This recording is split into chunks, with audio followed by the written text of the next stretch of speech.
Hello, everybody. On the 16th of August, Armenia failed during an open session of the United Nations Security Council. It failed miserably and spectacularly. The result for Azerbaijan could be described as perfectly satisfactory. I would even say more than perfectly satisfactory. Triumphant is a superlative, I believe, that should be reserved for better occasions. Let me explain what I mean. Success or failure has a measure. Yerevan wanted a resolution or statement by the United Nations Security Council condemning the measures being taken by Azerbaijan regarding the Lachun Road, exerting considerable pressure on Baku and stalling the peace negotiations. The aim was to garner some credibility for the view that Armenians of Karabakh cannot and will not live under Azerbaijani jurisdiction, whilst further entrenching the so-called humanitarian exclusivity of the Lachun Road as opposed to other options suggested by Azerbaijan. Nothing eventuated from this effort. The message to Armenia is very clear. The international community is not going to exercise the kind of pressure on Baku that Armenia expects. As to the question regarding the result for Azerbaijan, the outcome of the session was perfectly satisfactory. And apart from the fact that Armenia failed in its quest, there are two major takeaways. Firstly, the consensus at the United Nations Security Council seems to indicate that humanitarian supplies to Karabakh should flow in an unimpeded manner, both via the Lachun Road and other routes, including the Agdam-Khankandi Road, as stipulated by Azerbaijan. My hunch is that once supplies begin to be delivered via Agdam, there could be some intensification of movement along the Lachun Road too, but not before. Secondly, and more importantly, territorial integrity was re-emphasized as a keystone of any future settlement, and it was stated that the progress in the peace negotiations is a prerequisite before moving on from the current impasse.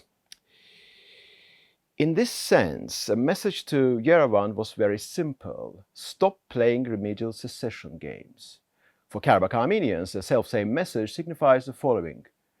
Be reasonable. Go and sort out your problems with Baku. The irony is that, at present, Azerbaijan seems to desire a peace deal more than Armenia, paradoxically, despite the fact that Yerevan needs it far more than Baku.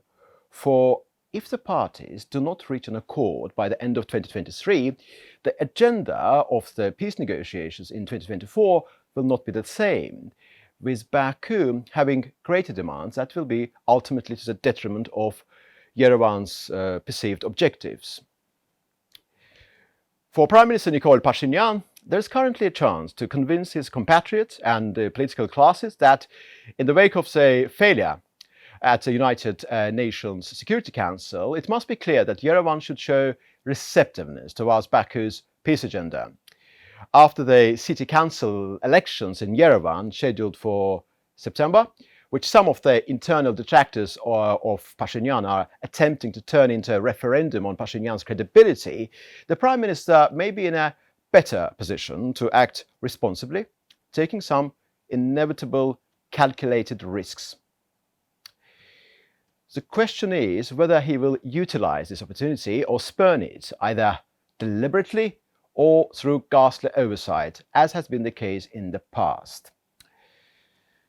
For Azerbaijan and Armenia to be able to conclude the current phase of the peace process with a treaty or some document on peace and interstate normalization, some changes on the ground in Karabakh must happen.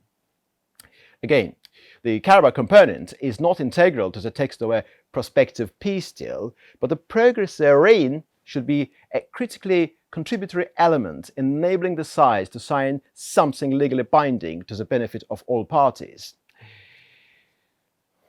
And what's happening in Karabakh now? It appears that the military junta's recalcitrance to accept humanitarian trucks via Agdam and the subsequent realization that neither Yerevan nor Moscow is going to be able to assist the secessionist endeavor have caused some distress and a great deal of skepticism amongst the separatists and locals of the region. As was the case during the eco-protest on the Lachin-Khankendi road in late 2022 and early 2023, which resulted in Ruben Vardanyan's dismissal from the so-called position of the First Minister, the currently self-imposed impasse has exacerbated rifts and squabbles within the separatist entity. Social cohesion therein is breaking down, and the political military system on the verge of implosion into millions of shards. Some Karabakh Armenians are living a life of plenty, ostentatiously showing off their deals and their lifestyle on social media, whereas others have very little. This adds to the internal fury levied against the so-called elites existing within the social structure of the Karabakh Armenians. Artsunian is under fire for his incompetence. Vardanyan, still physically present in Karabakh, is opposing him without offering any viable solution. On the whole, the situation in Karabakh is akin to insipid self-delusional vacuity in the context of straight thinking. As one Yerevan-based Armenian analyst, whose name regrettably slipped my mind at the moment, recently expostulated. He said, avoiding facing a certain reality does not save one from the clutches of that reality. I concur. Back to the changes on the ground in Karabakh. It's not just concerning humanitarian supplies going via Ardan, which is important on its own, but insufficient alone. Amongst many other necessary developments, the illegal Armenian armed formation should be withdrawn from Karabakh. Although we cannot exclude any possibility, it does not seem likely that they will do it on their own volition. Their continuous presence in Karabakh is resulting in stagnation for internal dialogue between Baku and Karabakh Armenians and in the peace process between Baku and Yerevan. Azerbaijan does not have an appetite for letting stagnation continue indefinitely. It has its own scheduled agenda. Consequently, if necessary, Baku will act decisively on the ground.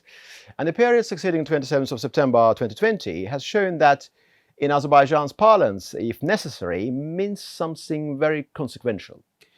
As Neil Watson, British journalist whose reflections I cherish, put it, one should never trifle with a nation whose ambition matches its resources, augmenting its moral stance.